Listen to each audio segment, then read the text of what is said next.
Hi folks, Lowbuck 1010 here.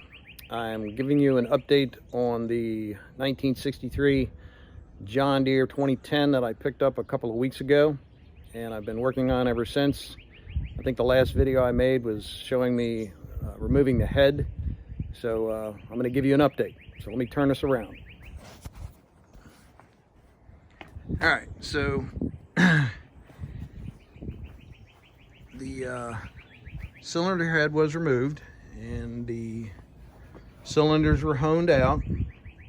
New rings were installed on the pistons. Pistons were installed back in the block. The cylinder head is still at the machine shop. It's going to need new exhaust valves. Intake valves can be resurfaced. The intake and the exhaust seats are going to need to be replaced, and all the valve guides themselves are going to need to be replaced. So basically I'm waiting for parts to come in. Once that happens, I can take them down to the machine shop, give them to the fellow that's doing the work for me. He can reassemble it, and then I can put that back together. I've got the cylinder head gasket already here, so there won't be any delays there. I did put the oil pan back on. You can see that. There's a new gasket in there. I'm also going to get new power steering lines. You can see right here, these power steering lines are disconnected. The reason for that is because I had to unbolt this assembly from the front of the motor here. If you can see that, there's 4 bolts, one here, one down below, and 2 on the other side that hold this assembly onto the front end of the motor. And the reason why I need to take that off is because this assembly right here, the power steering motor, has a leaking seal on the bottom. Let's see if I can get that. Yeah, kind of see it in there, all that black oil and grease. But anyway, that's the seal on the bottom of this motor is leaking, and in order to get this off of here, you have to remove these power steering lines. So there's this one here that bolts in over to, can you see that? Right there, maybe? Yeah, there's one. The other one goes right here, and then there's a third one right down there. So in order to get this off, these have to be unbolted. And they wouldn't come unbolted without destroying them, so I had to locate a set I have, and I'm getting them from a fella down in Georgia named Farmer John. He's been real good to me over the years about getting me parts for the projects that I've been working on. But yeah, I'll get that power steering motor off of there, put the new seals in. The other reason why I had to separate this from the front end is to replace the front main oil seal. I don't know if you can see it in there. There's the blue edge of it. That was leaking like a sieve, so I had to unbolt the 2 and pull that balancer off of there, and then put a new seal in and then put it back together. So I got that done, bolted it back together. So that much is taken care of. I'll take care of the power steering motor. The water pump, which obviously is not there, is going to need a new bearing and a new seal pressed into that, so I'll take care of that. And then I'll be able to reinstall the water pump. Power steering motor will be back on, the radiator will go back in, and basically the front end of the tractor will be able to be reassembled. And then along with the cylinder head bolted back on, then I can start putting in the battery tray, which was removed. The gas tank is off of here. Let's see what else. I did a lot of work underneath here, freeing things up. There was a considerable amount of rust and dirt that had to be removed, which I did. And pretty much everything up topside from the operator station is now working as it's supposed to. Climb up here. Let's see. All right, so these silver things, brand new fasteners, Phillips head, quarter 20s.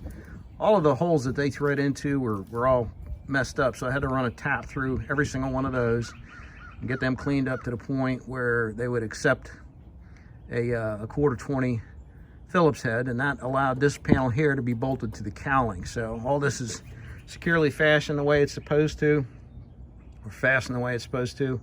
The throttle itself has been fixed to the point where it moves and it doesn't flop around or go out of adjustment when you're running the engine. This lever right here, which is what controls the selective control valve for the hydraulics, the remote hydraulics on the back, is now functioning correctly. This lever right here is moving freely the way it's supposed to. I had to replace the cable. It goes from the bottom of that lever over to here. You can see it right there. So I move the lever. You can see that's moving now the way it was supposed to. That's been fixed.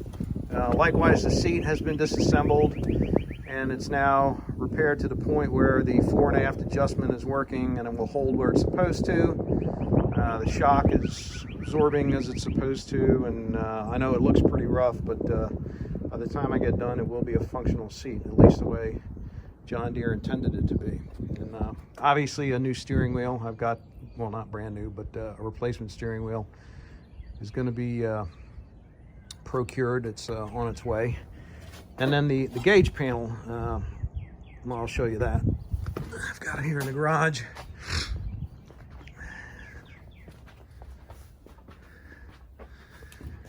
All right, so there's the gauge panel. I could have removed the hour meter and sent it out and had it repaired, but that would have been pretty doggone expensive. So I've located another one, and I'm going to install that. The tachometer function and the hour meter function are going to work. The empty hole here on the left is where the coolant temperature gauge goes. I'll reinstall that. The gas gauge goes in here, reinstall that. This is that's an indicator light for the generator. I'll have to put that back in. I got to replace the light bulb in there, that's blown. And this one over here is for the generator. So all the lights on the instrument panel are going to work, as will the tachometer, the hour meter, the coolant temperature gauge, and the gas gauge. All that's going to be functional. So, and then it'll get bolted back into the hole in the dash that I showed you. Let's see, what else? The rear wheels, they're still frozen. I've got to get a tool to be able to knock the wheel wedges loose and restore the in and out adjustment. Right now they're frozen and I can't do anything with them with the tools that I've got, so I've got to get this special tool. I guess the front tires are not too bad. I'm going to leave them alone. Got the 4 headlights in. I'm going to end up rewiring the whole tractor just to make sure that everything is fastened and making a good connection the way it was supposed to. So electrically it'll be sound. On the back end here, these lower lift links, both of them were frozen in place. These are the extendable type. This little lever right here comes up like this, and this assembly right here will extend out of here, but they were rusted in place. So it took me a couple days. I got both of them freed up, so now the telescoping rear lower links extend the way they're supposed to. That's functional. Top link is functional.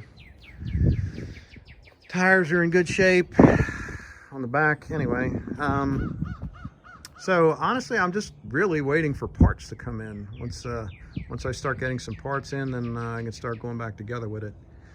There's a plow I picked up. That's a model F45, 3 bottom, 14-inch, 314. It's in pretty good shape. I picked that up off a fellow out in Lexington, Virginia. That's actually the match that goes with this tractor. I'm not sure if I'm going to sell it with it or if I'm going to keep that for myself, but it's unusual to find one with the mold boards, the plowshares, and the shins in good shape. And this has all the coulters with it as well.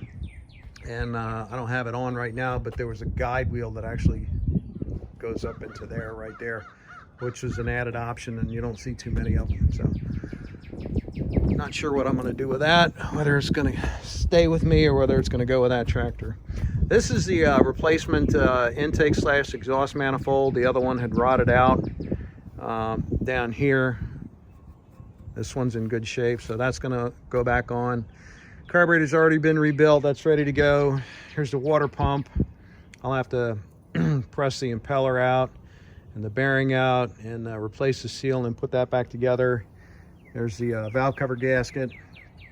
I'm just in the process of cleaning that up. It's probably going to be a 2 or 3 step process just because there's so much gunk and what have you, oil that's caked up in there. But yeah, these 3 items, I'll get that taken care of and they'll be a part of the reassembly process.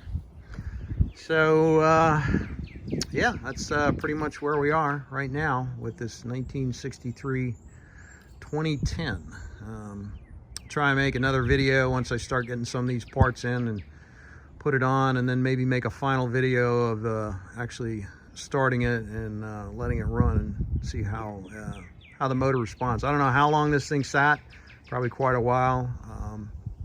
The original hour meter that came off of here only has like 1,000 or 1,100 hours or something like that, which it's hard to believe that this tractor only has 1,000 or 1,100 hours on it, but I suppose it is possible. Either way, I can't guarantee anything, but what I can guarantee is that I'm going to fix it to the best of my ability.